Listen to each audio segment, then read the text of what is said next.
Hi everyone, today we are talking about books I recommend on the topics of Druidry, runes, and some mythology as well. So let's just get right into it. Obviously, Epona, the hidden goddess, of course. I have Druidry books that mention her but don't really talk about her really in depth. And I've seen that the Romans did mention Epona in a few stories, and I'm like, that's crazy how no one ever talks about her. So, obviously, got the Epona Hidden Goddess book. So, if you're really interested in horses and the goddess of horses, Epona, as well as just her feminine power, obviously, get this book. Next up, I have Celtic Tree Magic because I think it's really cool how trees are so appreciated in Druidry. Like, not just trees, but the plants, the forest, nature in general. And I wanted this book because I love the cover art, obviously. However, the author mentioned how the trees are kind of seen like people. You know, like they each have their own person to them, like a nymph in the tree.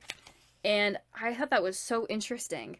The book starts off with saying trees are distinctively mysterious and magical beings. Few people are not moved by the deep presence felt in the forest grove or by the soothing hush of wind and branches. Regardless of religion or culture, humanity has long held trees to be a beloved kin.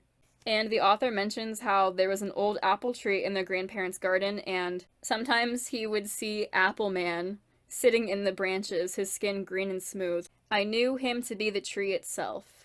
These are my earliest days where reality could shift and blur with ease without rationalizing or analyzing, just being in easy communion with nature and its spirits. And I love that. I just really love how the trees are appreciated. I love how Druidry appreciates nature. And next up I have the Nordic Book of Runes, because runes are Norse, and there's also runes that are Celtic. I am not an expert on this, by the way. I am just a person who likes this information. But I got this book. It's so tiny, but it is a really good guide if you want to learn what runes are and, like, how to use them.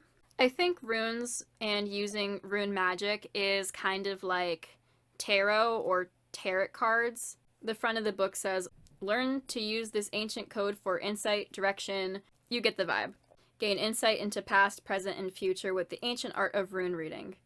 Learn how to lay or cast the runes in spreads, from a simple reading with one runestone to using up to 9 runes for more detailed interpretation of your situation. Yeah, so it's kind of similar to tarot cards. I don't really do any of that. I don't really do readings either. I just love learning about these things. I also have this big book of runes and rune magic, how to interpret runes, rune lore, and the art of rune casting. It is so interesting. I just have no clue how to use it. I don't know what it is, but I just cannot wrap my mind around it. So I am not a rune casting person. I'm not a druid. I just am enjoying the information. But this book is really, really cool because it teaches you the tools to rune casting and what each rune means. And it's way, way more in depth than the Nordic Book of Runes. Either way, it's just really, really cool. They mention the historical lore and hidden lore, reading runes, rune magic, like, it's just really, really fun and cool. Now let's get into the Druidry books. First of all, I have the Book of Hedge Druidry, the complete guide for the solitary seeker. I really liked this book because it is so in-depth, and I found it really easy to read without getting stressed out. Like, I don't know how to explain it, but when I read books about runes, I get so stressed out. Like, in case you haven't noticed so far, I do not understand rune casting, and I also don't do anything with readings regarding runes or tarot cards.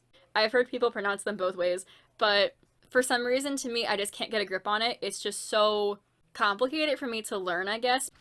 But the Book of Hedge Druidry is just so useful because it is so easy to read and learn from. And it's not stressful to learn either. Like, you might not become a druid after reading it, obviously, but it's still a really fun read because you actually get to become more informed on the topic. Like, even if you are never going to consider being a druid, it's still so cool to learn about this stuff. This book includes the druids, the gods, ancestors, world trees, four quarters, wheel of the year, cycle of the moon, meditation, prayer, magic, altars, ritual, space, rites of passage, daily practice. It just basically teaches you, like, everything you need to learn. Moving on, we have the Druidry Handbook, spiritual practice rooted in the living earth. This book is also really, really in-depth. And like the last book, it's pretty in-depth and teaches you what you really need to know. But the reason why I have multiple Druidry books is because some books have more info than others, or they'll have info that other authors have not included. I also like to have the perspectives of different authors, because everyone, I think, practices Druidry in their own way. But yeah, this book is pretty good. And The Path of Druidry, Walking the Ancient Greenway, is also such a good book, and it also includes study breaks in it, so you could really absorb the information that you are being taught within these books.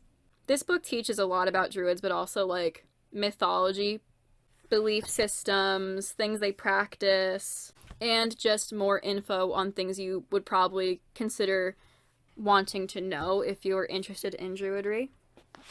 But that is all I really have to say for this one. I feel like I haven't spoken enough on this topic, but I wanted to learn about Druidry because I do see it mentioned a lot in Norse and Celtic mythology. So obviously, like, I had to get books regarding that because whenever I mention classical mythology, a lot of times I get recommended Norse and Celtic books, and then once I open the Norse and Celtic books, then the authors mention Druidry today and how things have evolved over time. So obviously I can't just stop there. I need to follow the path and get the other books. So that's kind of how I ended up with Druidry books, as well as books that might include Norse or Celtic mythology, because a lot of mythology is like intertwined with each other, even if it's from different places. So once again, I just find it so interesting and so intriguing how everything just kind of ties together.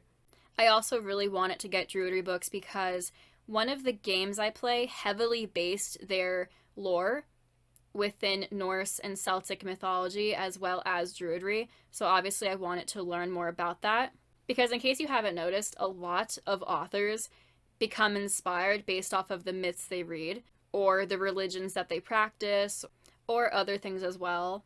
I think learning about mythology, religion, whatever you want to call it, spirituality, I just find it really, really cool and interesting. I feel like I have to justify why I like things, but basically, if I like it, I buy books about it. I also wanted to share these books because I don't think I'm ever going to buy more Druidry books because I feel like this is enough info for me to use. I have looked into other books about runes and I didn't really vibe with them. You know, I try to only buy books that I know for a fact that I'll love. So this is pretty much my whole collection of Druidry books and runes. So yeah, it is what it is. I love these books, so hopefully if you buy them, you love them as well. But anyway, that's pretty much it for this week. I will see you guys in the next video.